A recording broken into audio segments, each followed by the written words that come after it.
అవినీతి చేసినట్లు నిరూపిస్తే రాజకీయాలు వదిలేస్తానని ఎంపీ అవినాష్ రెడ్డికి టీడీపీ నేత బీటెక్ రవి సవాల్ విసిరారు.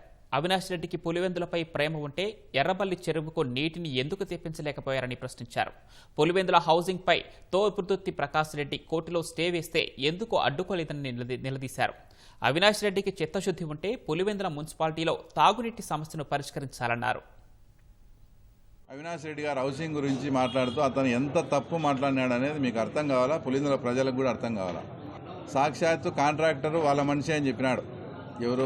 తోపుదుర్తి ప్రకాష్ రెడ్డి, మా ఎక్స్ఎమ్మెల్యేని. ఆయనే కోర్టుకు పోయినాడని చెప్పినాడు, ఆయనే స్టే తెచ్చినాడని చెప్పినాడు. ఇప్పుడు ఇల్లు కట్టకుండా అతను మీ మనిషి అయినప్పుడు నిజంగా అతను కోర్టుకు వెళ్ళేటప్పుడు ఆల్రెడీ పులివెందుల పేమెంట్ ఎంత అయిపోయిందయ్యా, నువ్వు పులివెందులను మినహాయించి కోర్టుకు పోవని అతనికి చెప్పాలా. బీటెక్ రవి అనే వ్యక్తి ఉద్యోగాల్లో కానీ, ట్రాన్స్ఫర్లో కానీ, మైనింగ్లో ఇట్లా అక్రమాల్లో కానీ డబ్బు తీసుకుని ఒక్క చిన్న ఏదైనా నిరూపించండి, మేము రాజకీయాలైనా మానుకుంటాం.